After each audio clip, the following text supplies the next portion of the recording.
Hey, what's up, guys? This is Dan again with my STI YouTube channel. I wanted to make another video. It's been a little while. I've been getting a little more into it. As you can see, we got some nicer weather now. It is finally March, so although it's 38, I mean, this feels like summer already to me, especially after a long, shitty winter. So cleaning up my car once again. Decided to go for a ride. I got the OEM Subaru filter because you know, I work at a dealership. I work at a Dodge dealership, and I have access to plenty of oil filters. But what I have is Magneti Marelli filters, and that's kind of like a knockoff Mobile One Performance brand. I've used it in the past, but I decided to not use it because, you know, the bypass valves within the oil filters, they have different ratings. They have different PSI ratings, and that really does make a difference. I'd rather play it safe, especially with an engine that has such tight clearances like the EJ257, and get the OEM filter. A lot of people decide to change the oil up, decide to change the filters up, and the manufacturer designed these specifications for a reason. They tell you to use full synthetic 530 for a reason. They tell you to use the OEM filter for a reason, because it's been tested. And I know a lot of people have done their evaluations and claim you know, 1030 is better or 540 is better. I guess it can be depending on the temperature, but if you want to play it safe and your car is stock, like mine is, engine-wise it's stock. It has a catback, but other than that, it's stock. So I play it safe, you know, in case there's ever a warranty issue. But I wanted to make a video. Hopefully you guys can still hear me.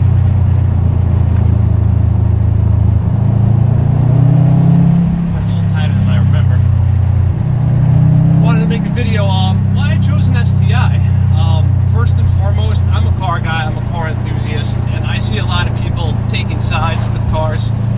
It's really a love-hate thing. Like, I'm straight Jap import racer, or I'm straight American muscle, and it doesn't have to be that way. I mean, if you're a true car enthusiast, you will respect all makes and models. This is probably my 14th car since I was 18. I'm 28 now. I started with a V6 Firebird. You know, I started small, automatic, and then I got into a Z28 Camaro, an LS1. I had a Mustang GT, 350Z, a GLI. I even had a Miata.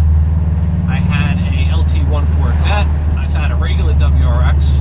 I've had a Lexus. I mean, it's a broad spectrum with me, but honestly, I appreciate all these cars because they all have different pros and cons, and they're all fun in their different ways. So I chose this car because, like I said, I had a 13 WRX in the past, and it was fantastic. I had no issues with it. I know 13's a year where there was some engine, you know, rod bearing issues.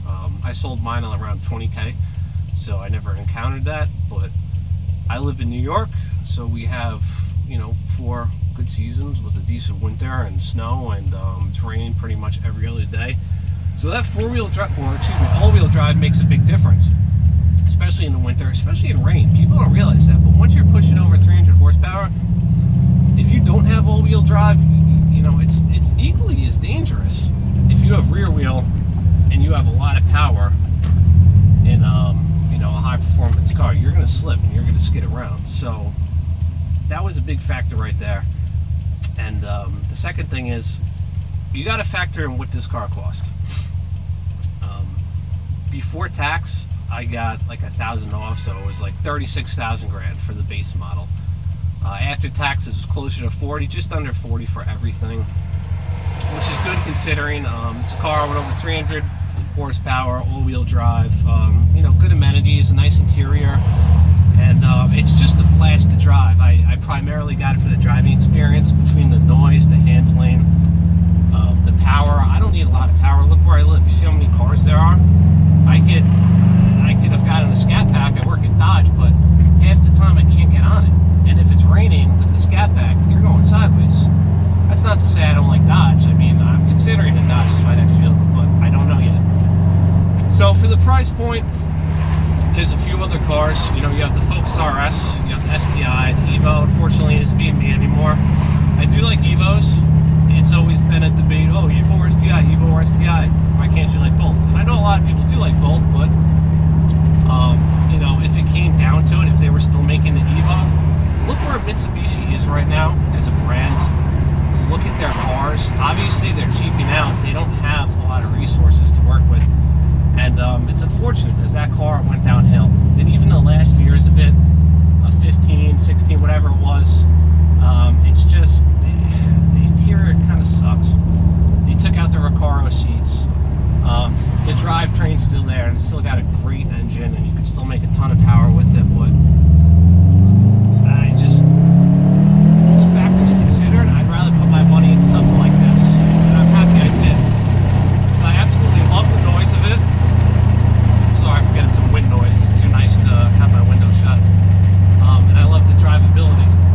So that's primarily why I didn't choose an Evo or anything. It's not being made. The Focus RS, I really like the Focus RS. I don't like the interior. It's just too like 40 to me. It's just too blah. Almost Spartan. I mean, it's just got like the blue and white gauges, and I really don't like it. But the power, I mean, 350 horse, 350 torque. That's a car you could get. You don't have to mod. You could just be happy with it. And that's what I would love to do, but I didn't get that for two reasons. That was like 40 base. So after tax, you know, you're looking at almost 45 grand, if not more. And they stopped making it. That thing had a run of what, 2-3 years, and it's already, you know, discontinued. These are things you have to take into consideration, because that's great now, but if you hold on to that car, or if you get one in the future, when something goes wrong, it's going to be harder to get parts for that. That's if you get in an accident. That's if you know, break something. If a manufacturer discontinues a car, they only made those parts for X amount of years. It's like having a retro or old school muscle car and looking for an OEM part for it. It's not going to happen. You're going to have to either go aftermarket or try to source it out somewhere else. So, you know, I would have loved to get the RS, like I said, but between them having stopped making it and the fact that it was just, you know, at 5 or more grand, that adds up. That's a lot. What else? I mean, they had like AMGs out there, you know, the hatchbacks. It had to be manual. I mean, to me, if you're a true car enthusiast and you really want the drivability, there's no substitute. I mean, I don't care how fast the car is. I don't care how good it handles. If you take out that factor of being stick, I mean, you lose so much fun, in my opinion, and this is irreplaceable.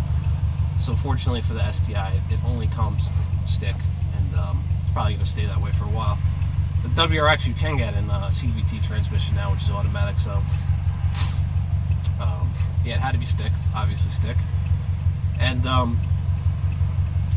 there's a few other cars that came out now that you know, I would have considered, like the Hyundai N, the Veloster N. That seems like a great bargain, 275 horse. I did work at Hyundai prior, and a lot of people are like, oh, it's a Hyundai. Hyundai's came a long way, but it does have a long way to go.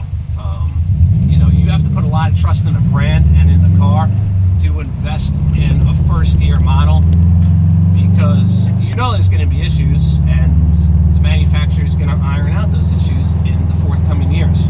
It's how it is. Would I personally buy a sweet new car the very first year? Probably not. I would choose to hold out a year or two. There was also the GTI. I do like Volkswagens. I had a 2010 GLI, which was fun. That had the TSI engine, and with the Stage 1 tune, all I had was a catback Stage 1 tune, and that thing ripped. I mean, that thing was a fun car. It sounded good. It was practical. It was cheap, but it was front-wheel drive.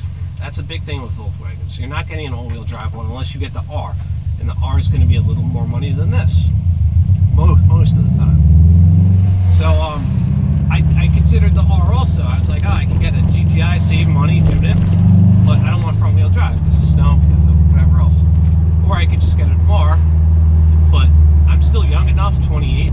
I'm not very flashy. Like, I don't like fake vents and bullshit all over my car. I do like modifying it a little bit, and I do like to stand out. I mean, every car shows off somebody's personality to a degree, and that's why I got the STI. I mean, between the red, the wing, the beautiful rumble, I mean, It's just, it's a car that I want to get in and I want to drive on a regular basis. I absolutely love it. So ultimately, between saving a few grand and the outwardness of this car made me get this. A lot of people like being more subtle. They don't want to show off. That's absolutely fine. Then the R is a great choice, and those things retain value very well. Now, I think that's it. I think I tapped on every car I really considered. You know, there's 370Zs out there. Even though the 370Z makes like 30 more horsepower, makes less torque. I mean, stock for stock, these things are quicker. A lot of 370 guys are going to attack me, but I mean, from the channels I saw, they're quicker, right? Those cars are nice too. I had a 350Z. They sound great and they're fun-ass cars, but like I said, rear-wheel drive. If you live in a place like Florida or, I don't know, any southern state where it's just warm, then yeah, it's definitely something to consider. But if you need all-wheel drive like me, that's why I chose this car. So hopefully it helps somebody. It's been not a year yet. I got the car in June, so about 8 months. I absolutely love it. Got 7,500 miles or 7,400. Really haven't had any issues. I you know, mentioned a few things in my other video, but you know, like I said, as a true car enthusiast, it's about the driving experience. And this thing, between the noise, the looks, the heritage, the feel, I love it. It's a true driver's car, and I haven't even tuned it yet because it's plenty quick, and you see how much traffic there is on Long Island. Sure, I could be making 400 all-wheel horsepower, but I don't go to the track. I'm not racing people. I'm probably going to tune it for shits and giggles, but where am I going to go? So that's it. Thank you for watching, and hopefully this helps your considerations.